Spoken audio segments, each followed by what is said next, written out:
Gold smuggling ಕೇಸ್ನಲ್ಲಿ DRI ವಿಚಾರಣೆಯ ವೇಳೆ ಡಿಆರ್ಐ ಅಧಿಕಾರಿಗಳ ವಿಚಾರಣೆ ನಡೆಸಿದಂತಹ ಸಂದರ್ಭದಲ್ಲಿ ರನ್ಯಾ ಕಣ್ಣೀರು ಹಾಕಿರುವಂತಹ ಘಟನೆ ನಡೆದಿದೆ.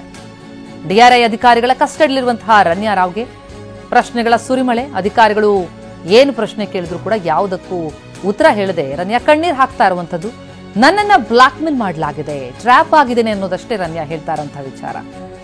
ಇಷ್ಟನ್ನ ತನಿಖಾಧಿಕಾರಿಗಳ ಮುಂದೆ ಹೇಳ್ತಿರುವಂತಹ ರನ್ಯಾ ಇನ್ಯಾವ ಪ್ರಶ್ನೆಗಳಿಗೂ ಉತ್ತರಿಸ್ತಿಲ್ಲ, ಕಣ್ಣೀರು ಹಾಕ್ತಿದ್ದಾಳೆ. ಈ ಹಿಂದೆ ಎಂದೂ ಈ ರೀತಿ ಮಾಡಿಲ್ಲ ಅನ್ನೋದು ರನ್ಯಾ ಸ್ಪಷ್ಟನೆ. ಡಿಆರ್ಐ ತನಿಖೆಗೆ ಸಹಕರಿಸಬೇಕು ಅಂತ ನ್ಯಾಯಾಲಯ ಹೇಳಿತ್ತು. ಇವತ್ತು ರನ್ಯಾ 3 ದಿನಗಳ ಡಿಆರ್ಐ ಕಸ್ಟಡಿ ಅಂತ್ಯ ಆಗ್ತಾ ಇದೆ. ಆದರೆ ಮತ್ತೆ ಇನ್ನಷ್ಟು ದಿನಗಳ ಕಾಲ ಕಸ್ಟಡಿಗೆ ಕೇಳೋ ಸಾಧ್ಯತೆ ಇದೆ. ಸಹಕರಿಸದಿದ್ರೆ ಮತ್ತೆ ಕಸ್ಟಡಿಗೆ ನೀಡೋದಾಗಿ ಈ ಹಿಂದೆ ಕೋರ್ಟ್ ಕೂಡ ಹೇಳಿತ್ತು. ಈ ನಟಿ ರನ್ಯಾ ದುಬೈನಿಂದ ಬೆಂಗಳೂರಿಗೆ ಬಂದಿಳಿತಾ ಇದ್ದಂತೆ ಆಕೆಯನ್ನ ವಶಕ್ಕೆ ಪಡೆದಿದ್ರು ಡಿಆರ್ಐ ಅಧಿಕಾರಿಗಳು. ಯಾಕಂದ್ರೆ ಆಕೆಯ ಬಳಿ 14 ಕೆಜಿ ಚಿನ್ನ ಸಿಕ್ಕಿತ್ತು. ಮೈಗೆ ಅಂಟಿಸಿಕೊಂಡು ಬಂದಿದ್ದಂತಹ ರನ್ಯಾ ಈಗ ಡಿಆರ್ಐ ಅಧಿಕಾರಿಗಳ ವಿಚಾರಣೆಗೆ ಒಳಪಟ್ಟರು. ಆದ್ರೆ ಆ ವಿಚಾರಣೆಯ ಸಂದರ್ಭದಲ್ಲಿ ಯಾವ ಪ್ರಶ್ನೆಗೂ ಕೂಡ ಉತ್ತರ ಕೊಡ್ತಿಲ್ಲ. ಯಾಕಂದ್ರೆ ಇದು ದೊಡ್ಡ ಜಾಲ ಇದೆಯಾ, ಈಕೆ ಯಾರಿಗಾಗಿ ಕೆಲಸ ಮಾಡ್ತಿದ್ದಾರೆ, ಅಥವಾ ಬಂದಂತಹ ಚಿನ್ನವನ್ನ ಯಾರಿಗೆ ಕೊಡ್ತಾ ಇದ್ರು, ಎಲ್ಲಿಂದ ತಂದ್ರು, ಇದೆಲ್ಲದರ ಬಗ್ಗೆ ಮಾಹಿತಿಯನ್ನ ಅಧಿಕಾರಿಗಳು ಕಲೆ ಹಾಕೋದಕ್ಕೆ ಮುಂದಾಗಿದ್ದಾರೆ. ಹಾಗಾಗಿ ಪ್ರಶ್ನೆ ಮೇಲೆ ಪ್ರಶ್ನೆ ಕೇಳಿದ್ರು ಯಾವುದಕ್ಕೂ ಉತ್ತರ ಸಿಗ್ತಾ ಇಲ್ಲ.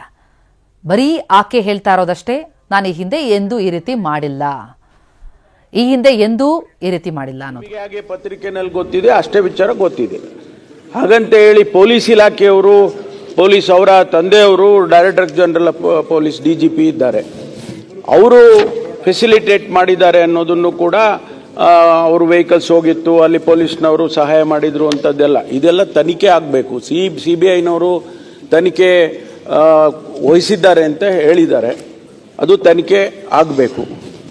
ಇನ್ನು ಸಚಿವರುಗಳು, 2 ಸಚಿವರು ಇನ್ವಾಲ್ವ್ ಆಗಿದ್ದಾರೆ ಅಂತ ಹೇಳಿ ತಾವು ಪ್ರಸ್ತಾಪ ಮಾಡಿದ್ರಿ, ಪತ್ರಿಕೆಯಲ್ಲಿ ನಾನು ನೋಡಿದ್ದೇನೆ. ಅದು ಕೂಡ CBIನವರೇ ಕಂಡುಹಿಡಿಬೇಕು, ಇನ್ವೆಸ್ಟಿಗೇಷನ್ ಅಲ್ಲಿ ಬರಲಿ.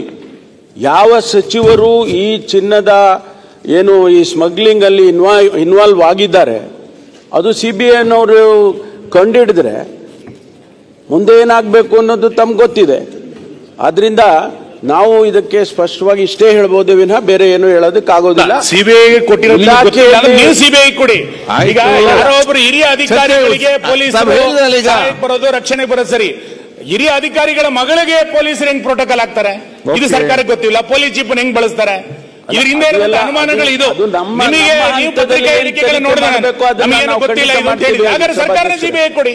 ಅಲ್ಲಲ್ಲ, ನಮ್ಮ ಹಂತದಲ್ಲಿ ಏನ್ ತನಿಖೆ ಮಾಡಬೇಕು, ನಮ್ಮ ವಿದಿನ್ ದಿ ಪೊಲೀಸ್ ಡಿಪಾರ್ಟ್ಮೆಂಟ್ ನಲ್ಲಿ ಏನು ಇದೆಲ್ಲ ಆಗಿದೆ ಅನ್ನೋದನ್ನ ತನಿಖೆ ಮಾಡಬೇಕು, ಅದು ಖಂಡಿತ ಮಾಡ್ತೀವಿ.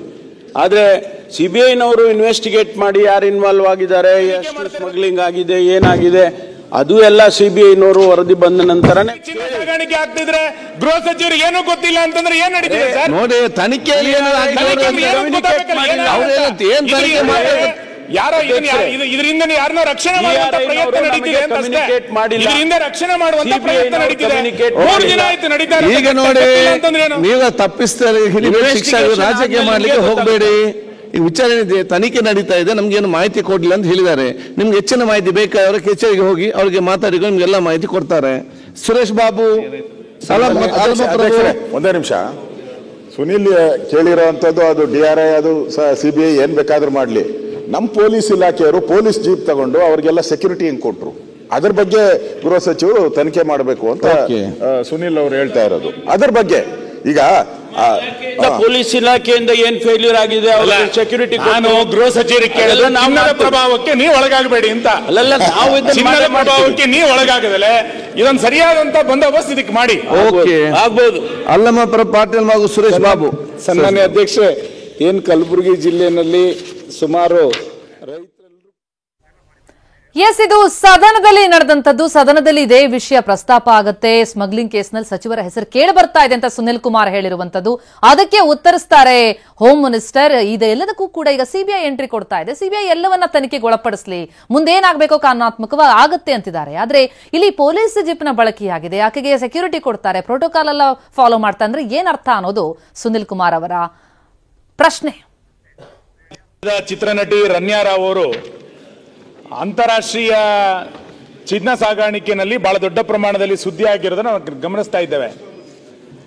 ಒಂದು ಅಂತಾರಾಷ್ಟ್ರೀಯ ಮಟ್ಟದಲ್ಲಿ ಒಬ್ಬಳು ಚಿತ್ರನಟಿ ದುಬೈನಿಂದ ಬೆಂಗಳೂರಿಗೆ ಬರಬೇಕಾದ್ರೆ 14 kg ಚಿನ್ನವನ್ನ ವಶಪಡಿಸಿಕೊಂಡಿದ್ದಾರೆ ಅಂತೇಳಿ ಪತ್ರಿಕೆಗಳಲ್ಲಿ ವರದಿಯಾಗಿತ್ತು. ಇದರ ಹಿಂದೆ ದೊಡ್ಡ ಪ್ರಮಾಣದ ಮಾಫಿಯಾ ಇದೆ, ಶಂಕೆ ಇದೆ. ಒಂದು ಹವಾಲದ ವದಂತಿಗಳನ್ನು ಕೂಡ ನಾವು ಕೇಳಲ್ಪಡ್ತಾ ಇದ್ದೀವಿ. ಬೇರೆ ಬೇರೆ ರಾಜ್ಯಗಳಿಗೆ ಈ ರೀತಿ ಸ್ಮಗ್ಲಿಂಗ್ ಮಾಡಲಿಕ್ಕೆ ಬೆಂಗಳೂರು ಕೇಂದ್ರ ಆಗಿದೆಯೋ ಅನ್ನುವಷ್ಟರ ಮಟ್ಟಿಗೆ ಅನುಮಾನಗಳು ಹುಟ್ಟಲಿಕ್ಕೆ ಪ್ರಾರಂಭ ಆಗಿದೆ. ಅದರ ಮುಂದುವರೆದ ಭಾಗವಾಗಿ ಆಕೆ ಹೊರಗೆ ಬರಬೇಕಾದ್ರೆ ಪೊಲೀಸರೇ ಪ್ರೋಟೋಕಾಲ್ ಅನ್ನು ಕೊಟ್ಟಿದ್ರು ಅನ್ನುವಂಥದ್ದು ಕೂಡ ಪತ್ರಿಕೆಗಳಲ್ಲಿ ಬರ್ತಾ ಇದೆ. 10 ಬಾರಿ ದುಬೈಗೆ 1 ತಿಂಗಳಲ್ಲಿ ಹೋಗ್ತಾರೆ. ಅದರ ಪರಿಣಾಮವಾಗಿ ಚಿನ್ನ ಸಿಕ್ಕಿದೆ ಎನ್ನುವಂಥದ್ದನ್ನ ಪತ್ರಿಕೆಗಳು ನೋಡಿದಾಗ ಬೆಂಗಳೂರು ಬೇರೆ ಬೇರೆ ರೀತಿಯಾದಂತಹ ಮಾಫಿಯಾಗಳಿದೆ ಅನ್ನೋದನ್ನ ನಾವು ಕೇಳ್ತಾ ಇದ್ವಿ. ಈ ರೀತಿಯಾದಂತಹ ಸ್ಮಗ್ಲಿಂಗ್ಗಳು ನಡೀತಾ ಇದ್ರು ಕೂಡ ಇದರ ಹಿಂದೆ ಇವತ್ತಿನ ಪತ್ರಿಕೆ ಬಹಳ ದೊಡ್ಡ ಪ್ರಮಾಣದಲ್ಲಿ ವರದಿ ಮಾಡಿರುವಂತದ್ದು 2 ಸಚಿವರ ಕೈ ಇದೆ ಎನ್ನುವಂಥದ್ದನ್ನು ಕೂಡ ಇವತ್ತು ಉಲ್ಲೇಖ ಮಾಡಿದೆ. ಸದನ ನಡೀತಾ ಇರುವಂತಹ ಸಂದರ್ಭದಲ್ಲಿ ಈ ಘಟನೆಯ ಕುರಿತಂತೆ ಯಾರು ಇದರ ಹಿಂದೆ ಇದ್ದಾರೆ, ಇದರ ಹಿಂದೆ ಇರುವಂತಹ ಪ್ರಭಾವಿ ವ್ಯಕ್ತಿಗಳು ಯಾರು, ಇದರ ಹಿಂದೆ ಇರುವಂತಹ ಅಧಿಕಾರಿಗಳು ಯಾರು, ಇಷ್ಟು ರಾಜಾರೋಷವಾಗಿ ನಡೀಲಿಕ್ಕೆ ಏನು ಕಾರಣ ಆಗಿದೆ, ಯಾರು ಇದರ ಹಿಂದೆ ಇರುವಂತಹ ಸಚಿವರು, ಇದೆಲ್ಲದೂ ಕೂಡ ಇವತ್ತು ರಾಜ್ಯದ ಜನರಿಗೆ ಗೊತ್ತಾಗಬೇಕಾಗಿದೆ. ಹಾಗಾಗಿ ನಾನು 2 ವಿಷಯಗಳನ್ನ ನಿಮ್ಮ ಮುಖಾಂತರ ಸರ್ಕಾರಕ್ಕೆ ಆಗ್ರಹ ಮಾಡ್ತೇನೆ. ಇಂಥ ಮಾಫಿಯಾವನ್ನ, ಇಂಥ ಸ್ಮಗ್ಲಿಂಗ್ ಗಳನ್ನ ಮಟ್ಟ ಹಾಕಬೇಕಾಗಿರುವಂತದ್ದು ಮೊದಲ ಕರ್ತವ್ಯ. ಎರಡದು, ಇದರ ಹಿಂದೆ ಯಾರು ಪ್ರಭಾವಿಗಳಿದೆ ಅನ್ನುವಂಥದ್ದನ್ನು ಕೂಡ ಸರ್ಕಾರ ತಕ್ಷಣ ಬಹಿರಂಗ ಮಾಡಬೇಕು. ಸಚಿವರಿದ್ದಾರೆ ಎನ್ನುವಂಥದ್ದು ಇವತ್ತು ಪತ್ರಿಕೆಗಳಲ್ಲಿ ಬಂದು ನೋಡಿದಾಗ ಈ ಸರ್ಕಾರ ಚಿನ್ನ ಸ್ಮಗ್ಲಿಂಗ್ ನಲ್ಲಿ ಏನಾದ್ರು ಕೈವಾಡ ಇದೆಯಾ ಅನುಮಾನಗಳು ಹುಟ್ಟುತ್ತಾ ಇದೆ. ಈ ಕುರಿತಂತೆ ಮಾನ್ಯ ಗೃಹ ಸಚಿವರು ಸದನದಲ್ಲಿ ಇರುವಂತಹ ಸಂದರ್ಭದಲ್ಲಿ ದಯಮಾಡಿ ಸ್ಪಷ್ಟೀಕರಣ ಕೊಡಬೇಕು. ಮಾನ್ಯ ಅಧ್ಯಕ್ಷರೇ, ಇದು ಈ ವಿಷಯ ಕೇಂದ್ರ ಸರ್ಕಾರದ ಸ್ವಾಮ್ಯದಲ್ಲಿ ಇರ್ತಕ್ಕಂಥದ್ದು. Director of intelligence, revenue intelligence ನಮಗೆ ಬರೋದಿಲ್ಲ. ಅಂತಾರಾಷ್ಟ್ರೀಯ ವಿಮಾನ ನಿಲ್ದಾಣ ಕೂಡ ನಮಗೆ ಅಡ್ಮಿನಿಸ್ಟ್ರೇಟಿವ್ ಇದರಲ್ಲಿ ಬರೋದಿಲ್ಲ. ಹಾಗಂತ ಹೇಳಿ ಇಲ್ಲಿ ಸ್ಮಗ್ಲಿಂಗ್ ಆಗಿಲ್ಲ ಅಥವಾ ಅವರು ಯಾರೋ ಗೋಲ್ಡ್ ತಂದಿಲ್ಲ ಅದೆಲ್ಲ ನಾವೇನು ಹೇಳಕ್ಕೆ ಹೋಗೋದಿಲ್ಲ. ಆದರೆ ಈಗಾಗಲೇ ನಮಗೇನು ಯಾವುದೇ ಮಾಹಿತಿ ಇಲ್ಲ. ರಾಜ್ಯ ಸರ್ಕಾರಕ್ಕೆ DRIನವರಾಗಲಿ ಅಥವಾ ಈಗ